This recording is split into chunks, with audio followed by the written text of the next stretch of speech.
अस्सलाम वालेकुम दोस्तों।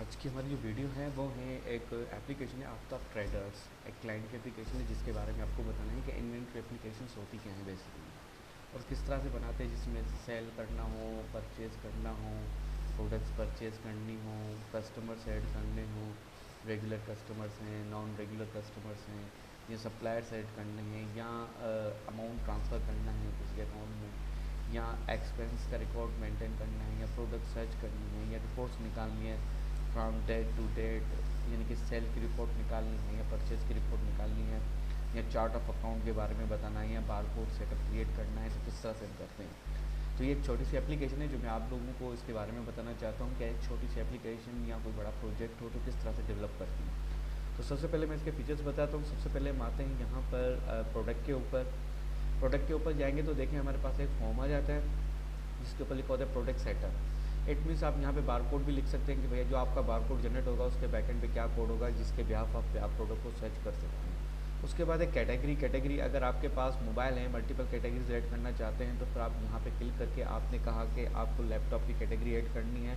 लैपटॉप्स परचेज़ करने, आपने लैपटॉप यहाँ से ऐड करवा दिया। उसके बाद आपने कहा कि लैपटॉप के अंदर ब्रांड कौन सा है, फिर आपने यहाँ पे क्लिक कर दिया कि भाई लैपटॉप के अंदर जो ब्रांड है वो डेल, ठीक है, लैटिट्यूड के नाम से हैं, ठीक है, आपने ऐड करवा दिया। उसके बाद आपने कहा कि भाई ये यूनिट में चाहिए, पीस में चाहिए, आपने कहा पीस में चाहिए तो 1 पीस की प्राइस है फॉर एग्जांपल 25,000, ठीक है। उसके बाद आपने कहा इसको आप सेल आउट करेंगे 30,000 में। उसके बाद आपने कुछ डिस्क्रिप्शन दे दी और चाहें तो आप यहाँ से कोई पिक्चर भी अपलोड कर सकते हैं कि भाई जो आपने प्रोडक्ट ऐड करवाई है तो बेसिकली उसकी पिक्चर्स कौन सी है। मैंने यहाँ पे कोई पिक्चर उठा के लगा दी है और यहाँ पर आकर मैंने इसे ऐड कर दिया तो ये मुझे बता रहा है प्लीज़ इंटर बारकोड। तो यहाँ पर आकर मैंने बारकोड का नाम रखा हुआ है 002 और कुछ इस तरह से, ताकि ये मेरा जनरेट हो जाए सक्सेस। उसके बाद मैंने इसे कर दिया क्लोज। अब मैं आता हूँ यहाँ पर सेल के ऊपर। जब सेल पे जाऊँगा तो सेल पे यहाँ पर आकर मैं या तो सर्च बाय बारकोड और नेम, मैंने यहाँ पे सर्च करना है। मैंने कहा डेल, ठीक है, तो ये मुझे बताएगा कि भाई ये अवेलेबल स्टॉक है, नहीं है, क्या है। अगर जो भी प्रोडक्ट आपके पास होगी वो आपके पास शो हो जाएगी। जैसे सैमसंग है, ठीक है, आपने कहा कि यार ये वाले प्रोडक्ट मुझे सेल करनी है कस्टमर को, तो सबसे पहले यहाँ पर क्या करेंगे, गेट कस्टमर, यहाँ से किसी भी कस्टमर की रो पे डबल क्लिक कर दें तो ये कस्टमर आपके पास सेलेक्ट होकर आ जाएगा। नहीं तो आप क्या करेंगे, कस्टमर में जाकर नया कस्टमर भी ऐड कर सकते हैं और टाइप भी बता सकते हैं कि भाई जिस कस्टमर को मैं दे रहा हूँ वो रेगुलर है या नॉट रेगुलर है। ये टाइप डिफाइन करना लाजमी है, ठीक है, आपकी बेहतरी के लिए, ठीक है। उसके बाद आपने कर दिया इसे, बस करेंगे, आपने कहा भाई ये वाला ही मुझे चाहिए। उसके बाद आपने कहा जो सेल कर रहे हो तो बंदे से मोड ऑफ पेमेंट क्या होनी चाहिए, कैश होनी चाहिए, चेक होना चाहिए।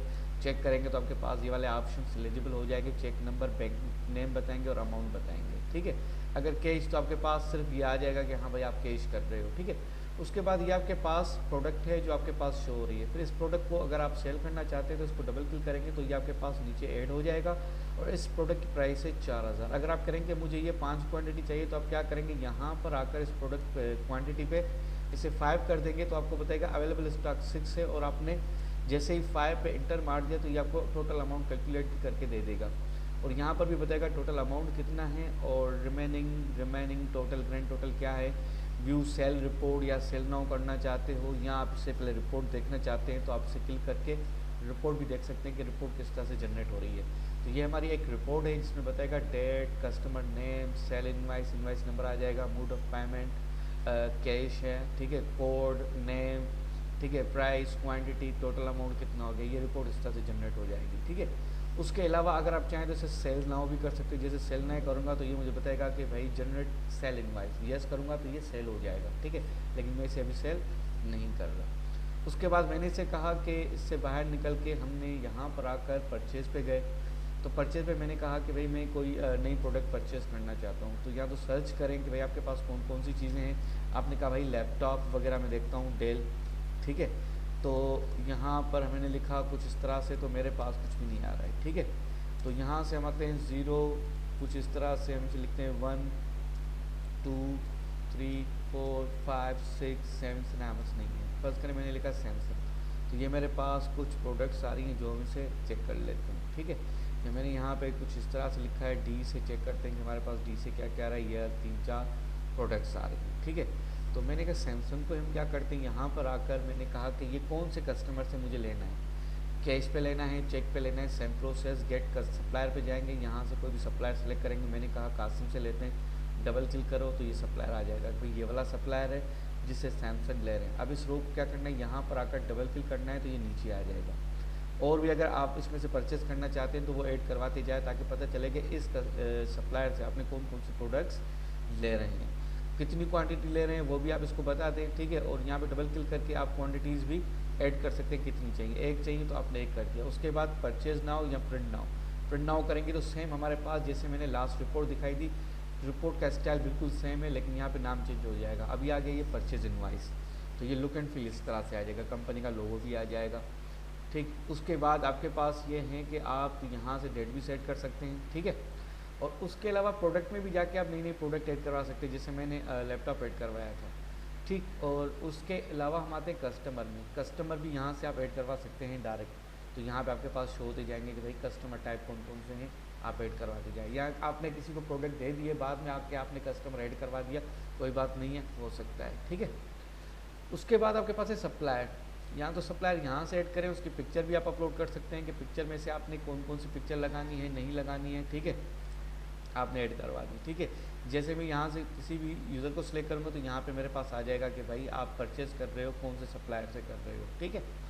तो बेसिकली ये हमारे पास डिटेल है सप्लायर की। और उसके बाद है अमाउंट ट्रांसफ़र।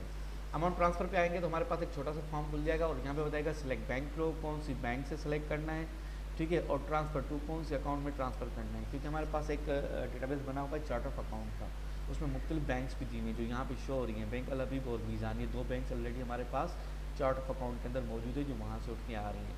तो यहाँ से मैंने कहा कि भाई ये MVP एक बैंक है जिसका अमाउंट यहाँ पे 00 है। अगर मैं कहूँ कि भाई इसका 5000 का अमाउंट पड़ा हुआ है और मैं इसे डबल क्लिक करूँ और यहाँ सेकेंड ट्रांसफ़र टू मीज़ान कर दूँ और यहाँ पे ट्रांसफ़र नाउ करूँ तो ये बताएगा अमाउंट इतना MVP एट इस डेट को इतने बजे, ठीक है, cheque has been transferred now, तो ये आपका चेक भी ट्रांसफ़र हो जाएगा, ठीक है। और यहाँ से वो चीज़ ख़त्म हो जाएगी, ठीक।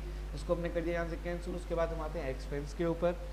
जब एक्सपेंस पे जाएंगे तो यहाँ पे एक्सपेंस बताएगा कि भाई जो आप एक्सपेंस कर रहे होते हैं जिस भी जगह पे जहाँ कर रहे होते हैं तो डेफिनेटली हर कंपनी के अपने अपने एक्सपेंस होते हैं, ठीक है।